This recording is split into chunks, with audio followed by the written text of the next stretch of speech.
8 gram 20 മില്ലിയാണ് അതിലുള്ള wait.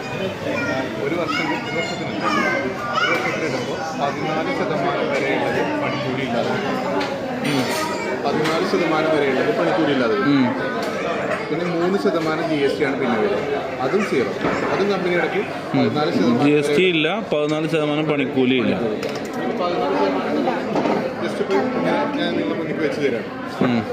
16 ഗ്രാമാണ്. ഓരോന്നും ബാർകോഡിൽ അതിൻ്റെ എഴുതിയിട്ടുണ്ട്, മെൻഷൻ ചെയ്തിട്ടുണ്ട്. 14 ഇത് 11 12 ഓരോന്ന് വ്യത്യാസം ഉണ്ടാവും. 21 കിട്ടൂല അല്ലല്ലോ? കിട്ടും. അപ്പോൾ അതിൻ്റെ ബാക്കി കൊടുത്താൽ ബാക്കി 6 8 7 വരും. ആ 7 കൊടുത്താൽ മതി. അത്രയേ ഉള്ളൂ. അതാണ് സ്കീം. ഓക്കെ.